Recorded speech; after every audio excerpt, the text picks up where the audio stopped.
বৈশাখ মাসের সেই দুর্যোগের রাত।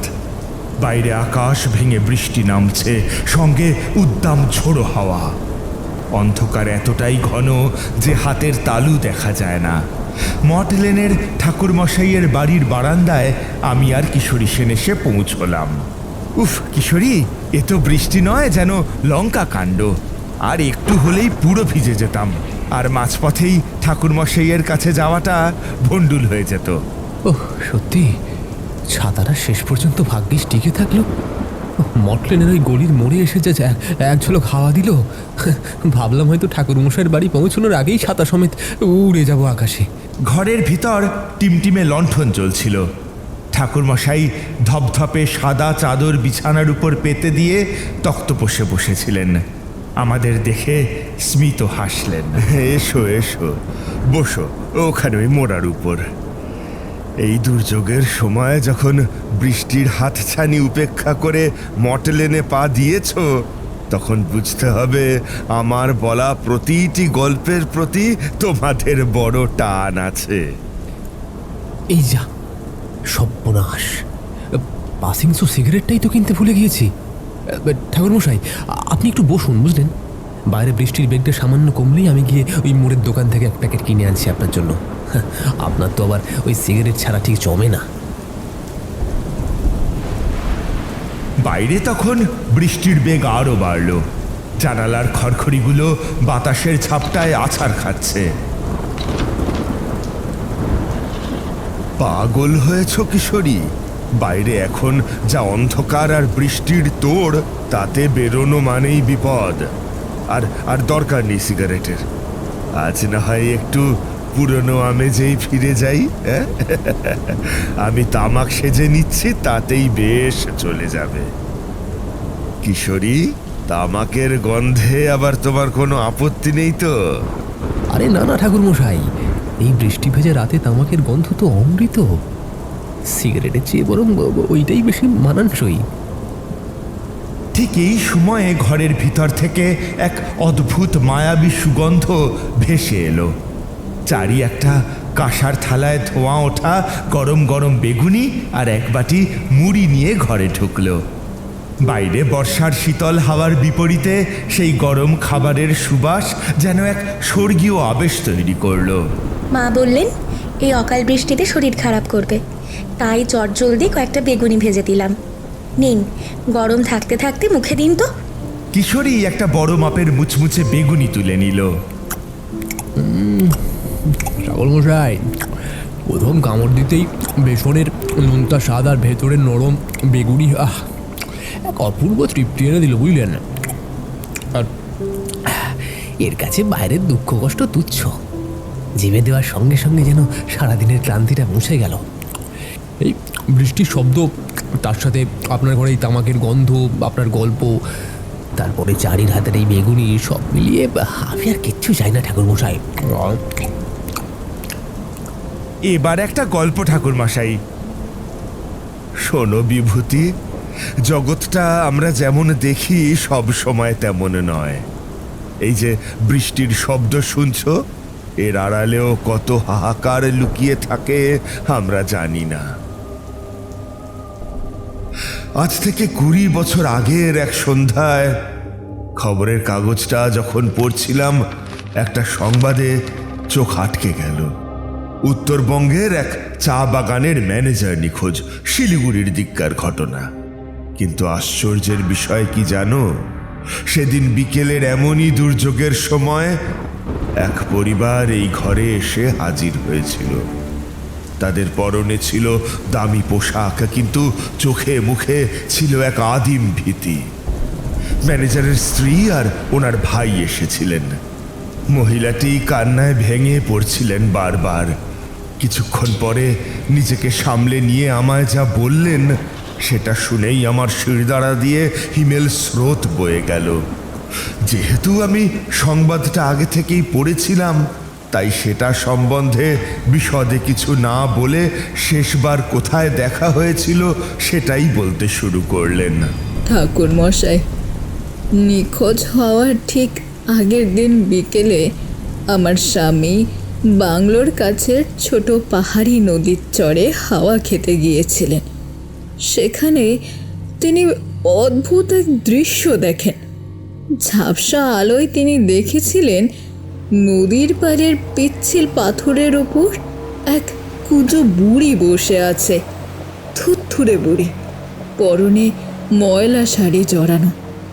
অবাক কাণ্ড কি জানেন, সেই বুড়ি নাকি খালি হাতে নদীর জল থেকে জ্যান্ত মাছ ধরছিল আর একটা ঝুড়িতে রাখছিল। মানুষ হাত দিয়ে এত দ্রুত জল থেকে জ্যান্ত মাছ ধরতে পারে না। শোনা যায় আমার স্বামী নাকি সেটা দেখে হেসেই অস্থির হয়ে উঠেছিলেন। তিনি নাকি চিৎকার করে বলেছিলেন, হয় যা বুড়ি, মাছ কি হাত দিয়ে ধরা যায়?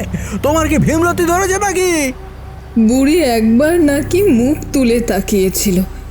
সেই মুখ নাকি মানুষের মতো নয়, অনেকটা জলজ প্রাণীর মতো ফ্যাকাশে, আর চোখ দুটো আগুনের ভাটার মতো জ্বলছিল। বুড়ি কোনো কথা বলেনি, শুধু খিলখিল করে অশুভ এক হাসি হেসেছিল। তারপর সেই রাতেই কি তিনি নিখোঁজ হলেন? না, তার ঠিক পরের দিন ভোরবেলা থেকে তাকে আর পাওয়া যাচ্ছে না। বাংলোর বিছানা গোছানো ছিল, কিন্তু মানুষটা নেই। আপনারা তো কলকাতায় থাকেন। শিলিগুড়ির চা বাগানের নদীর চরে ম্যানেজার সাহেব কি বলেছিলেন আর কাকে দেখেছিলেন সেটা আপনারা এই কলকাতায় বসে জানলেন কি করে? এ তো ওখানকার লোকেদের জানার কথা। ঠাকুর মশাই, স্বামী নিখোঁজ হওয়ার খবর পেয়েই আমরা সেখানে ছুটে গিয়েছিলাম। পুলিশ লোক নামিয়েও কিছু পায়নি, কিন্তু ওই বাগানের চা শ্রমিক আর স্থানীয়রা নদীর চরে ম্যানেজার সাহেবের জুতো পরে থাকতে দেখেছিল। তারা আমাদের বলল ওই নদীতে মাছ বুড়ির বাস। বহু বছর আগে নাকি একবার তাকে দেখা গিয়েছিল। স্থানীয় একজন শ্রমিক নাকি আড়াল থেকে দেখেছিল আমার স্বামী ওই বুড়িকে বিদ্রূপ করছেন, আর সেই শ্রমিকই গ্রামবাসীদের সাবধান করে সব ঘটনা বলে। ওনার স্ত্রী আঁচলে চোখ মুছতে মুছতে একটু থিতু হয়ে বললেন, ঠাকুর মশাই, শুধু নিখোঁজ হওয়া পর্যন্ত হলেও মনকে সান্ত্বনা দিতাম, কিন্তু তারপর থেকে আমাদের বাড়ির ভেতর যে কাণ্ড শুরু হয়েছে তাতে আমরা পাগল হয়ে যাওয়ার জোগাড়। উনি নেই, অথচ গত 3 রাত ধরে আমাদের শোবার ঘরের দেওয়ালে একটা উৎকট পচা মাছের গন্ধ ভকভক করে বেড়াচ্ছে। বারবার ধূপকাঠি জেলে ফিনাইল দিয়ে ধুয়েও সেই আষ্টে গন্ধ যাচ্ছে না।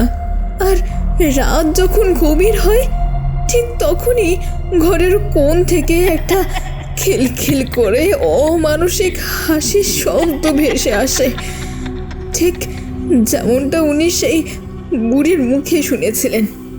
আমার মনে হচ্ছে সেই বুড়ি আমার স্বামীর সাথে সাথে আমাদেরও ছায়া হয়ে তাড়া করছে। পরিস্থিতি যা ভাবছি তার চেয়েও জটিল। আচ্ছা মা, তোমার স্বামীর নামটা একবার বলবে? ওর রাশি বা নক্ষত্র জানা আছে? ওনার নাম অবিনাশ চৌধুরী, রাশি ধনু। কিন্তু এসব দিয়ে কি হবে ঠাকুর মশাই? আপনি কি ওর হদিশ দিতে পারবেন? আমি কোনো উত্তর দিলাম না, শুধু ধীরে ধীরে তক্তপোষ থেকে নেমে কোণের দিকে রাখা ধুনুচিটা টেনে নিলাম। তাতে শুকনো নারকোলের ছোবড়া আর ধুনো দিয়ে অল্প আগুন জ্বালানো ছিল। আমি মায়ের বিগ্রহের পা থেকে একটা টকটকে লাল জবা ফুল নিয়ে বিড়বিড় করে কিছু মন্ত্রোচ্চারণ করে ফুলটা ধুনুচির আগুনের উপর ফেলে দিলাম। মুহূর্তের মধ্যে সাদা ধোঁয়া কুণ্ডলি পাকিয়ে ঘর ভরে ফেলল। এরপর একটা সাদা কাগজের টুকরো সেই ঘন ধোঁয়ার উপর ধরলাম। অবিনাশবাবুর স্ত্রী এবং ভাই দেখলেন কোনো কলম বা কালি ছাড়াই সেই সাদা কাগজে ধোঁয়ার আঁকি বুকিতে ধীরে ধীরে একটা বিভৎস অবয়ব ফুটে উঠছে। একটা কুঁজো নারী মূর্তি, যার হাতে একটা মাছের ঝুড়ি আর পিঠের উপর ঝুলে আছে একটা মানুষের নিথর শরীর। দেখলেন তো, অবিনাশবাবু কোনো সাধারণ বিপদে পড়েননি। যে বুড়িকে উনি উপহাস করেছিলেন সে কোনো সাধারণ প্রেত নয়। উত্তরের পাহাড়ি নদীগুলোতে যখন হরপা বান আসে, তখন অনেক অতৃপ্ত আত্মা জল থেকে জেগে ওঠে। তাদের মধ্যে সবচেয়ে আদিম, প্রতিহিংসা পরায়ণ আর ভয়াল হলো এই বুড়ি মাসান। বুড়ি মাসান? এর কথা তো আগে কখনো শুনিনি ঠাকুর মশাই। শোনেননি কারণ এরা জনপদে কম আসে। এরা নদীর ঘাটে মাছের ঝুড়ি নিয়ে বসে থাকে একা। মাঝরাত বা ভর দুপুরে এদের দেখা যায়। কেউ যদি এদের মাছের ভাগ চায় কিংবা ভুল করেও এদের নিয়ে তামাশা করে, তবে আর রক্ষে নেই। বুড়ি মাসান তখন তার পিঠে সওয়ার হয়। সে অদৃশ্যভাবে সেই মানুষের কাঁধে চেপে বসে থাকে যতক্ষণ না তার রক্ত আর প্রাণ শুষে শেষ করছে। অবিনাশবাবু যখন তাকে উপহাস করেছিলেন, বুড়ি তখনই তার উপর দৃষ্টি দিয়েছিল। এখন সে অবিনাশবাবুকে পাহাড়ের কোনো এক অন্ধকার গহ্বরে বন্দি করে রেখেছে, আর তারপর নিজে গিয়ে আপনাদের বাড়িতে ওই পচা মাছের গন্ধ ছড়িয়ে দিচ্ছে আর অট্টহাসি হাসছে। আপনি তাহলে উত্তরবঙ্গে যাচ্ছেন ঠাকুরমশাই? আমার স্থির বিশ্বাস আপনি এর একটা কিনারা করতে পারবেন। অবিনাশবাবুর স্ত্রীর সেই আর্তনাদ আর ডুকরে কান্না আমি উপেক্ষা করতে পারিনি। দুদিন বাদেই রওনা দিলাম ডুয়ার্সের সেই চা বাগানে।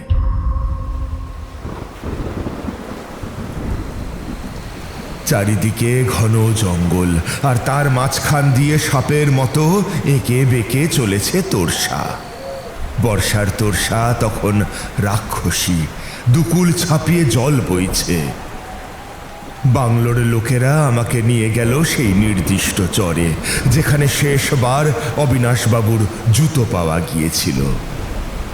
সেদিনই ছিল অমাবস্যার রাত। আমি হাতে একটা ছোট্ট লণ্ঠন আর ঝোলার ভিতর পঞ্চপ্রদীপের মালসা আর মন্ত্রপুত আসনে নিয়ে নদীর চরে গিয়ে দাঁড়ালাম। রাত তখন নিঝুম। হঠাৎ করে বালির চরে একটা অদ্ভুত শব্দ শুনতে পেলাম। খসখস খসখস, কেউ যেন নখ দিয়ে মাটি খুঁড়ছে। লণ্ঠনের ম্লান আলোয় যা দেখলাম, ঝাপসা কুয়াশার ভিতরে অবিনাশবাবু হাঁটু গেড়ে বসে বালি খুঁড়ছেন। ওনার চোখ দুটো কোটরাগত, ড্যাবড্যাবে হয়ে আকাশের দিকে চেয়ে আছেন, যেন কোনো ঘোর বা সম্মোহনে আচ্ছন্ন। হঠাৎ ওনার পিঠের উপর আবির্ভাব হলো একটা বিশাল আকার বৃদ্ধা। হাড় জিরজিরে শরীর, কিন্তু অবিশ্বাস্য তার রূপ। সে অবিনাশবাবুর কাঁধের ওপর দু পা ঝুলিয়ে চেপে বসে আছে। তার লম্বা ধবধবে সাদা চুল মাটিতে লুটোচ্ছে, আর কুচকুচে কালো নখগুলো অবিনাশবাবুর গলার চামড়ার ভিতরে গভীরভাবে গেঁথে আছে। বুড়িটা বসে বসে একটা কাঁচা মাছ চিবোচ্ছিল আর অদ্ভুত একটা গোঙানি শব্দ করছিল।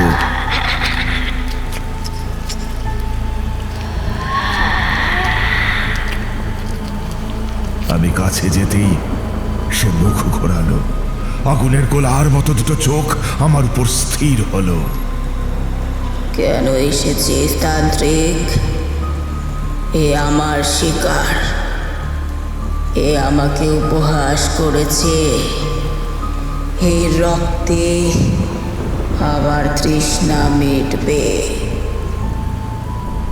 না মাসান, তুমি নদীর অধিষ্ঠাত্রী। এই মানুষটা অবুঝ, তোমার মহিমা জানে না। তুমি একে মুক্তি দাও। বুড়ি খিলখিল করে হেসে উঠল। সেই হাসিতে যেন তোর সার জলও কেঁপে উঠল। সে বলল, মুক্তি? ওর মাংস না চিবিয়ে আমি ওকে ছাড়ব না। তারপর আপনি কি মন্ত্র দিয়ে তাকে তাড়ালেন না? শোনো কিশোরী, মাসান কোনো সাধারণ ভূত নয় যে মন্ত্র পড়লেই পালাবে। এ হলো প্রকৃতির এক আদিম শক্তি। অনেকে মাসান দেবতার পূজা করে, হিন্দু শাস্ত্রে মাসান দেবতার গুরুত্ব অপরিসীম। একে শুধু মন্ত্র দিয়ে বশ করা যায় না, একে উৎসর্গ দিতে হয়, প্রাণ বাঁচানোর বদলে অন্য কোনো প্রাণের অর্ঘ্য। সে রাতে আমি বুঝতে পারলাম শুধু মন্ত্র বলে এই মাসানকে টলানো যাবে না। তার চোখের সেই আদিম ক্ষুধার সামনে দাঁড়ালে যে কোনো মানুষের রক্ত হিম হয়ে যাবে। আমি সেদিনের মতো চরের বালিতে এক মুঠো কালো গুঁড়ো আর মন্ত্রপুত জল ছিটিয়ে অবিনাশবাবুকে একটা অদৃশ্য রক্ষা কবচে বেঁধে ফিরে এলাম, কিন্তু মনে শান্তি ছিল না। ফেরার পথে বাংলোর কাছাকাছি আসতেই দেখলাম একটা প্রাচীন বট গাছের তলায় টিমটিমে একটা আগুন জ্বলছে। কাছে গিয়ে দেখলাম এক অতি বৃদ্ধ মানুষ, গায়ে জীর্ণ পোশাক, পাশে একটা হেজাক বাতি রাখা। ফিরে এলে তান্ত্রিক? আমি তো ভাবলুম তোর সাথ চড়েই বুঝি আজ তোমার সলিল সমাধি হলো। মাছ বুড়ির খপ্পর থেকে ফেরা তো চারটিখানি কথা নয়। কে আপনি, আর মাছবুড়ির কথাই বা জানলেন কি করে? আমি এই বনেরই মানুষ। আজ ৭০টা বছর এই নদীর পাড়ে কাটলো। এই যাকে তোমরা বুড়ি মাসান বলছো, সে হলো আসলে এই নদীর এক অতৃপ্ত তৃষ্ণা। ওর ইতিহাস বড় বিচিত্র, বড় ভয়ঙ্কর তান্ত্রিক। এই গ্রামের পর গ্রাম উজাড় করে দেওয়ার ক্ষমতা রাখে ও। কি সেই ইতিহাস বলুন। আজ থেকে বহু বছর আগে এই চা বাগানের এক বড় সাহেব এক স্থানীয় মেছুনি মেয়েকে ডাইনি অপবাদ দিয়ে অপমান করে তার হাত পা বেঁধে জলে ফেলে হত্যা করে। মেয়েটা মাছ ধরতে ভালোবাসত। মরার সময় তার মুখে জ্যান্ত মাছ গোজা ছিল। সেই থেকে সেই তোর সাত চড়ে ঘুরে বেড়ায়। তবে সে শুধু অপমানিত হলেই জাগে। 10 বছর আগে এই গ্রামেরই এক জোয়ান ছেলে হারু ঠিক এই ম্যানেজার সাহেবের মতোই একটা ভুল করেছিল। হারুর কি হয়েছিল তবে? সে কি ফিরতে পেরেছিল? হারু ফিরল ঠিকই, কিন্তু সে আর মানুষ হয়ে ফিরল না। মাসান তার কাঁধে সওয়ার হয়েছিল। 7 দিন পর দেখা গেল হারুর সারা শরীর আঁশটে হয়ে গিয়েছে, চামড়া ফেটে মাছের মতো আঁশ বেরুচ্ছে। সে কথা বলা বন্ধ করে শুধু জ্যান্ত মাছ চিবিয়ে খেত। শেষে একদিন মাঝরাতে সবার অলক্ষ্যে সে নদীর জলে নেমে গেল, আর কোনো দিন ওঠেনি। গ্রামের লোকেরা বলে হারুও ওই বুড়ির খপ্পরে পড়েই প্রাণটা হারিয়ে ফেলল। আমি স্তম্ভিত হয়ে গেলাম বৃদ্ধের কথা শুনে। তিনি আরও জানালেন যে মাসান যখন কারোর উপর ভর করে, সে শুধু সেই মানুষটাকেই শেষ করে না, তার পুরো বংশের উপর এক অভিশাপ রেখে যায়। ওই যে অবিনাশবাবুর ঘরে পচা মাছের গন্ধ পাচ্ছ, ওটা আসলে মাসানের পদধ্বনি। সে বুঝিয়ে দিচ্ছে যে তার শিকারকে সে শুষে নিচ্ছে। বৃদ্ধ আরও বললেন, মনে রেখো তান্ত্রিক, মাসানকে ভোলাতে গেলে এমন কিছু দিতে হবে যা সে জীবনে সব থেকে বেশি ভালোবেসেছিল কিন্তু পায়নি। শুধু মন্ত্র পড়লে ও তোমাকেও আস্তে পৃষ্ঠে জড়িয়ে ধরবে। ওর নখ একবার যার পিঠে বসে, সে ইহকালেও মুক্তি পায় না, পরকালেও পায় না। বৃদ্ধের কথা শুনে বুঝলাম অবিনাশবাবুর পরিবারকে বাঁচাতে হলে আমাকে প্রাণের ঝুঁকি নিতেই হবে। ডুয়ার্সের জঙ্গলের ভয়াবহতা আমাকে বুঝিয়ে দিল এই মাসানকে দমন করতে লৌকিক উপায় দরকার। তাই পরদিন আমি গ্রামের দক্ষ মৃৎশিল্পী পঞ্চানন পালের কাছে সাহায্য চাইতে গেলাম। আমার প্রস্তাব শুনে তিনি অবাক হয়ে গেলেন। কি বলছেন ঠাকুর মশাই? মাছ বুড়ি মাসানকে নিরস্ত্র করতে আমি কাল মাসানের মূর্তি করব? না না না না, ও আমার কর্ম নয়। ও মূর্তির কাঠামোয় হাত দেওয়া মানেই নিজের বংশের বিনাশ ডেকে আনা। ও এক তান্ত্রিক দেবতা, সাধারণ মানুষের ছায়া মারানো পাপ। শুনুন পঞ্চানন বাবু, বিনাশ তো আসলে শুরু হয়ে গেছে। অবিনাশবাবু এখন জম আর মানুষের মাঝামাঝি ঝুলে আছেন। আপনি ছাড়া এই তল্লাটে আর কারো সাধ্য নেই সেই ভয়াল রূপ মাটির মধ্যে ফুটিয়ে তোলার। ভয় পাবেন না, আমি তান্ত্রিক, কবচে আপনার ঘর বেঁধে দেব। অনেক বোঝানোর পর পঞ্চাননবাবু রাজি হলেন। প্রকৃতি বা সেই অশুভ শক্তি চায় না যে এই মূর্তি নির্মিত হোক।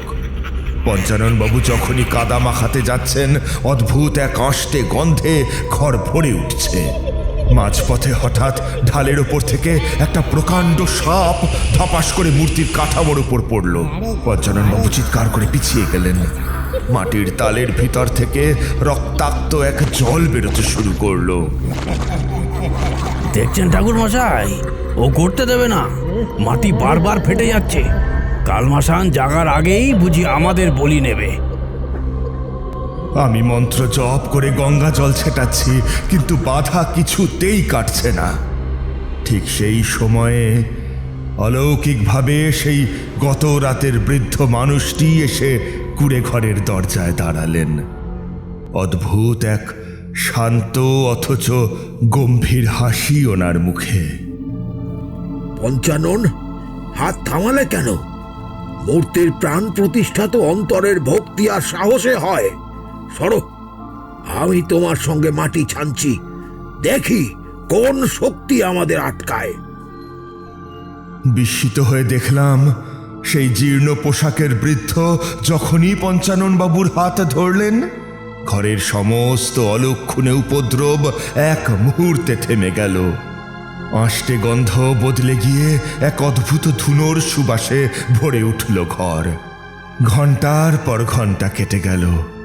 বৃদ্ধ আর পঞ্চাননবাবুর হাতের জাদুতে মূর্তির রূপ ফুটে উঠল। সে এক বিকট দৃশ্য বিভূতি। গায়ের রং মিশমিশে কালো, চার হাতে চারটে মাছ কাটার বটি, গলায় মাছের কঙ্কালের মালা, আর চোখ দুটো যেন জীবন্ত আগ্নেয়গিরি। মূর্তির দিকে তাকালেই কলজে শুকিয়ে আসে। গ্রামের মানুষ খবর পেয়ে ভিড় জমিয়েছিল চালাঘরের বাইরে। মূর্তির সেই রুদ্র রূপ দেখে তারা ভয়ে হাহাকার করে উঠল। ঠাকুর মশাই, এ কি সর্বনাশ করলেন? এই গ্রামের মাটিতে এমন ভয়ঙ্কর মূর্তির আবির্ভাব আমরা সইব না। একে যদি আজ রাতে পূজা করেন তবে গ্রাম শুদ্ধ লোক পাগল হয়ে যাবে। দয়া করে এই মূর্তি আপনি বিদায় করুন। শান্ত হন আপনারা, এই মূর্তি গ্রামে থাকবে না। কালমাসানের সাথে বুড়িমাসানের লড়াই জনপদে হওয়ার নয়, এর স্থান হবে তোরসার সেই অভিশপ্ত চরে। আজ মাঝরাতে যখন জোয়ার আসবে, তখন অবিনাশবাবুকে মুক্তি দিতে এই মূর্তির পূজা শুরু হবে। তবে সাবধান, গ্রামের কেউ যেন আজ রাতে নদীর ত্রিসীমানায় না পৌঁছয়। আজ রাতে জম আর মাসানের যুদ্ধ হবে, কোনো লৌকিক চোখ যেন তা না দেখে। গধূলি বেলা পার হতে না হতেই আমি কাল মাসানের সেই ভয়ঙ্কর মূর্তি নিজের কাঁধে তুলে নিলাম। পঞ্চানন পালের ঘর থেকে তোরসার চর পথটা খুব বেশি নয়, কিন্তু সেদিনের সেই পথ যেন অনন্তকাল ব্যাপী। অন্ধকার নামার আগেই নদী পারে পৌঁছতে হবে। নির্জন জঙ্গল পথ দিয়ে যখন যাচ্ছি, চারিদিকের ঝিঝি পোকার ডাক হঠাৎ থেমে গেল। নিস্তব্ধতা এতটাই যে নিজের হৃৎপিণ্ডের শব্দ পর্যন্ত শুনতে পাচ্ছি। হঠাৎ সেই নিস্তব্ধতা চিরে একটা হাসির শব্দ ভেসে এলো, সেই চির চেনা অমানুষিক খিলখিল হাসি। খুব সাহস তো তোর তান্ত্রিক। শহর থেকে গভীর জঙ্গলে এসেছিস আমার সাথে লড়তে, হ্যাঁ? তুই কি ভেবেছিস মাটির মূর্তি দিয়ে আমায় বশ করবি? ও তো আমারই আরাধ্য দেবতা। নিরালায় বসে মাসানের পুজো করে তার কাছেই শপথ করেছিলাম, তাই আমিও আজকে বুড়ি মাসান হয়েছি মৃত্যুর পর। আজ তোর স্পর্ধা দেখে অবাক হচ্ছি। আমার ইষ্টকে তুই আমার বিরুদ্ধে খারাপ করলি। আমি কোনো উত্তর দিলাম না। জপমালা আঁকড়ে ধরে কালমাসানের মূর্তিকে বুকে চেপে এগিয়ে চললাম। কিন্তু এর পরের মুহূর্তে যা শুনলাম তাতে আমার ব্রহ্মতালু পর্যন্ত জ্বলে উঠল। কোনো পৈশাচিক শক্তি যেন আমার কানে বিষ ঢেলে দিল।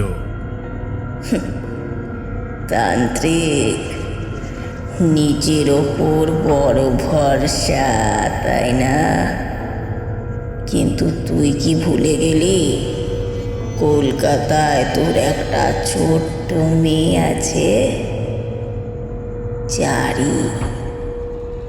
সুন্দর নাম। তুই এখানে অনিমেষকে বাঁচাতে এসছিস, ওদিকে তোর মেয়ের রক্তে আজ আমার তৃষ্ণা মিটবে।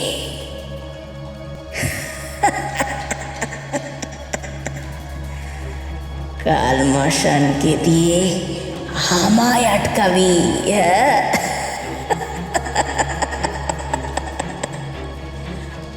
আমি আমার আরাধ্যকেও লঙ্ঘন করে যাব আজ। তোর নিস্তার নেই তারানাথ। আজ তোর চারির রক্ত তোর সার জলে মিশবে। আমি থমকে দাঁড়ালাম বিভূতি। রাগে শরীর কাঁপছে। ঠিক সেই সময় রাস্তার ধারের এক ঝোপের আড়াল থেকে একটা অবয়ব বেরিয়ে এলো। আমার রক্ত হিম হয়ে গেল। দেখি অবিকল চারি। আমার মেয়ে চারি দাঁড়িয়ে আছে ওই দুর্গম জঙ্গলে। তার পরনে সেই ছোট্ট শাড়িটা যা আমি শেষবার তাকে কিনে দিয়েছিলাম। কিন্তু তার চোখ দুটো মৃত মাছের মতো সাদা। সে আমার দিকে তাকিয়েই নিজের নখ দিয়ে নিজেরই হাত বুক আঁচড়াতে শুরু করলো। ফিনকি দিয়ে রক্ত ছুটছে।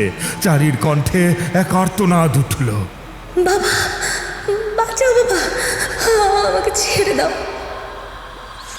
আমি দেখলাম সেই ছদ্মবেশী চারি নিচু হয়ে নদীর থেকে জ্যান্ত মাছ কুড়িয়ে কুড়িয়ে খাচ্ছে আর যন্ত্রণায় ছটফট করছে। এক পিতা হয়ে নিজের সন্তানের এই বিভৎস দশা দেখা যে কত বড় নরক যন্ত্রণা তা আমি বলে বোঝাতে পারবো না। আপনি কি বিভ্রান্ত হয়ে পড়লেন ঠাকুর মশাই? এ তো মায়া, এ তো মাসানের কারসাজি। মায়া আমি জানতাম কিশোরী, কিন্তু পিতৃহৃদয় তো শাস্ত্র মানে না। এক মুহূর্তের জন্য হাতের মূর্তিটা আলগা হয়ে গিয়েছিল। ঠিক তখনই সেই বৃদ্ধ মানুষটি যে পঞ্চাননের ঘরে এসেছিল হঠাৎ আমার সামনে এসে দাঁড়ালেন। তাঁর হেজাক বাতের তীব্র আলোয় সেই নকল চারির অবয়বটা কুয়াশার মতো মিলিয়ে গেল। বৃদ্ধ আমার কাঁধে হাত রাখলেন। স্থির হও তান্ত্রিক। যে মায়ার ফাঁদে পা দেবে বলে এসেছিলে সেই মায়াই তোমায় গিলতে বসেছে। মনে রাখবে, মাসান কখনো কারো আপন হয় না। সে তোমার ভয়কে ব্যবহার করছে। তোমার কন্যা চারি কলকাতায় নিরাপদেই আছে। মা বগলা তাকে রক্ষা করছেন। তুমি মূর্তিকে চরে নিয়ে গিয়ে চলো, সময় বয়ে যাচ্ছে। আমি বুঝলাম বুড়ি মাসান ভয় পেয়েছে এবং আমাকে দুর্বল করতে চাইছে। আমি কাল মাসানের মূর্তি নিয়ে নদীর চরে দৌড়লাম। সেখানে পৌঁছে দেখলাম এক ভয়ঙ্কর দৃশ্য। পচা মাছের ঢেউ আর অবিনাশ বাবুর উপর সেই বৃদ্ধার উপস্থিতি। শেষ লড়াইয়ের প্রস্তুতিতে আমি মূর্তি বসিয়ে চিতাভস্য দিয়ে মণ্ডল আঁকলাম এবং স্তম্ভনুচ্চাটন মন্ত্র লিখলাম। আর পিছনে বুড়ি মাসানের অট্টহাসি ভেসে উঠল।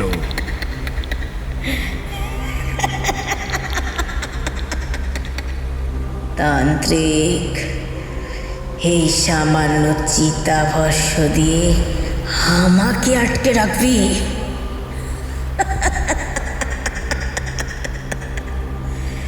তোর মূর্তিকে আমি এই তোরসার জলে ভাসিয়ে দেব। অবিনাশের প্রাণ এখন আমার কবলে।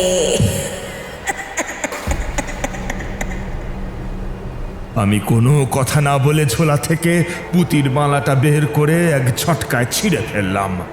এক একটি দানা অবয়ব নিতে লাগলো শিকারী পশু। লাল চোখে বুড়ির দিকে অগ্নিবর্ষণ করতে লাগলো। বুড়ি ব্যথায় চিৎকার করে উঠছে, কিন্তু অবিনাশ বাবুর ঘাড় ছাড়ছে না।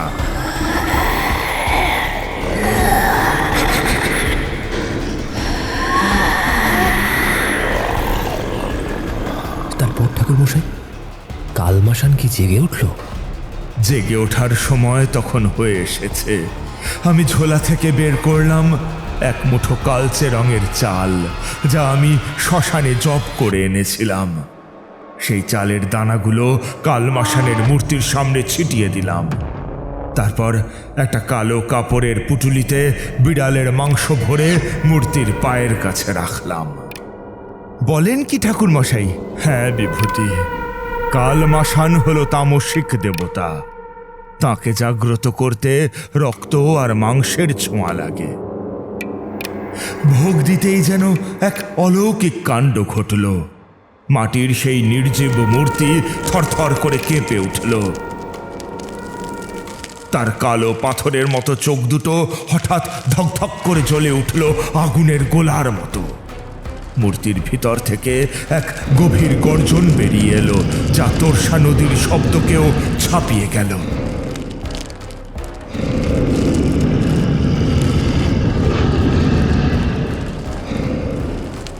কালমাসান যেন জ্যান্ত হয়ে হাত তুলল।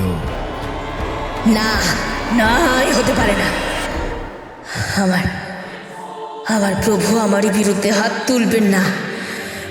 থামো থামো প্রভু, থামো। কিন্তু তখন অনেক দেরি হয়ে গেছে। কালমাসানের ছায়া যেন প্রকাণ্ড এক আকার নিয়ে বুড়ি মাসানের উপর ঝাঁপিয়ে পড়ল। জ্বরের বালি উঠতে শুরু করলো। মনে হলো যেন ছোটখাটো একটা ঘূর্ণিঝড় তৈরি হয়েছে। আমি দেখলাম মূর্তির অদৃশ্য হাত বুড়ি মাসানের চুলের মুঠি ধরে তাকে অবিনাশবাবুর কাঁধ থেকে সজোরে টেনে নামালো। বুড়ি মাসান জান্তব চিৎকার করতে করতে নদীর দিকে যেতে লাগলো।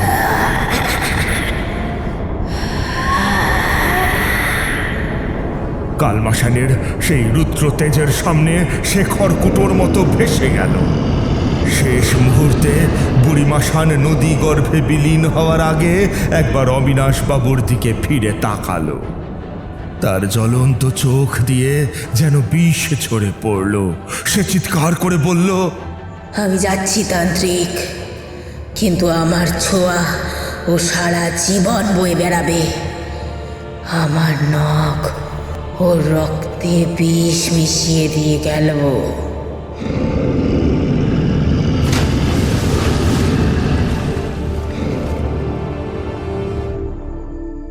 বুড়িমাসান তোরসার জলে তলিয়ে যেতেই কালমাসানের মূর্তি নিস্পন্দ হয়ে যায়, আর অবিনাশবাবু বালিতে লুটিয়ে পড়েন। তাকে বাঁচানো গেলেও শরীরে ভয়ঙ্কর অভিশাপ থেকে যায়। নখের দাগ থেকে বিষাক্ত রস বেরোতে থাকে, আর ধীরে ধীরে তার শরীরে অদ্ভুত চর্মরোগ ছড়িয়ে পড়ে। কলকাতার ডাক্তাররাও কিচ্ছু করতে পারেনি। শেষ পর্যন্ত অসহনীয় যন্ত্রণায় 6 মাসের মধ্যেই তার মৃত্যু হয়। আর সেই ভয়াবহ পরিণতিতেই তার জীবনের ইতি ঘটে।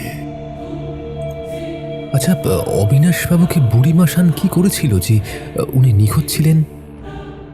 ওনাকে অদৃশ্য করে রেখেছিল বুড়িমাসান। তার দেহের সমস্ত ভারসাম্য তার নিয়ন্ত্রণে চলে গিয়েছিল, আর যুদ্ধের সময় তাকেই কাজে লাগাতে গিয়ে হেরে গিয়েছিল। অবিনাশবাবুর পূর্বের কোনো কথা মনে ছিল না। উত্তরবঙ্গ থেকে ফিরে আমি ওনার বাড়ি গিয়েছিলাম। বাড়ি শোধন করে দিয়েছিলাম, কিন্তু উনি যে বেশি দিন নেই সেই কথা আগেই জানিয়ে দিয়েছিলাম। এই হলো আজকের গল্পের শোচনীয় সমাপ্তি।